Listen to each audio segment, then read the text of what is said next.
Here to discuss is syndicated columnist for the Toronto Sun, former advisor to Canada's Minister of Citizenship and Immigration, and international fellow with the Centre for a Secure Free Society, Candice Malcolm. Candice, hi, thanks for being here. Thank you for having me. Candice, are you in favor of Canada accepting these Syrian refugees? Well, you know, it's one of those things, Liz, that Justin Trudeau made a big promise during the Canadian election campaign. He made this big, large political gesture. And now, as of 3 days ago, Canada has already admitted 25,000 Syrian refugees. So I certainly have concerns about the way that these refugees have been screened, vetted, and certainly the security implications that this has, not just for Canada, but for the United States and for the rest of the world. You know, Canada and the U.S. share the world's largest border, we're the world's largest trading partners. We want to be able to keep that border open. But when we're bringing in Syrian refugees that we aren't really sure exactly sometimes who these folks are, it can cause a major security threat for Canada, and it can strain our relationship with our closest trading partners. So I'm a little bit skeptical of Trudeau's policy here. All right, yeah, because the video that we just saw, that's very heartwarming. It looked like those refugees were thrilled to be there, that they probably come from very difficult times. But we also have to balance that with what's been a big concern in America by the American people, and that is whether, like you said, that these people aren't vetted very well. Are there terrorists coming in? What is Canada doing to make sure that they're vetting these individuals properly before allowing them into the country? Well, you know, Canada has a bit of a luxury over Europe. Europe has just thrown its doors completely wide open, and they have no idea who's coming in. Canada at least selects the refugees individually. So we send Canadian officials over to the United Nations camps that are set up in bordering countries. They do the interviews. Canada and the U.S. have a shared database, so we check you know, security, immigration, criminal background.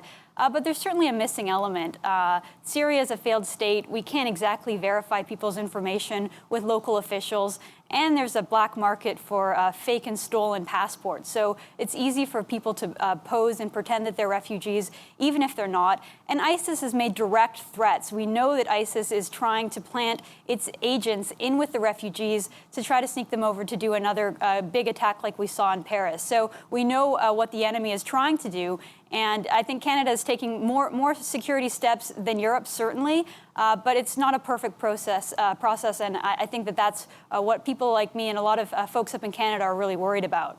Right, and my question would be, is it enough? Is it possible to be enough? Because like you said, there's not really a mechanism, there's not really a government over there to be able to check their records. So is anything that they do, even if they're trying to be thorough, even if they're looking at all the data, you mentioned the Canadian-American border before. I mean, this doesn't just pose a threat to Canada, it poses a threat potentially to the United States as well.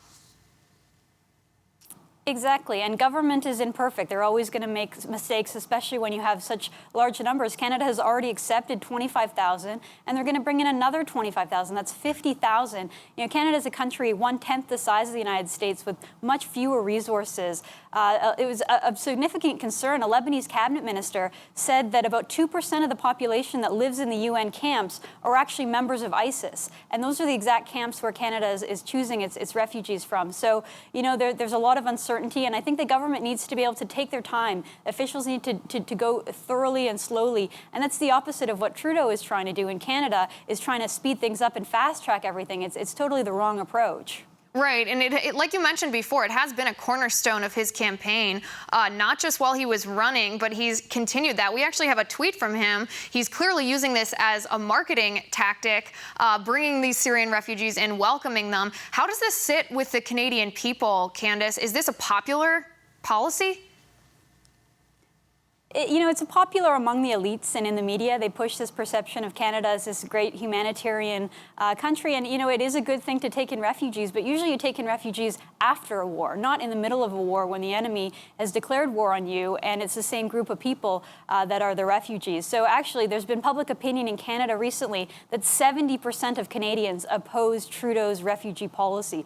70% say do not let a single more Syrian refugee in until we solve the crisis with the Islamic State and with Assad. So, you know, Trudeau is bouncing around in la la land, you know, taking selfies. But when you talk to everyday Canadians, they feel totally different, and there are legitimate security implications of this policy. Why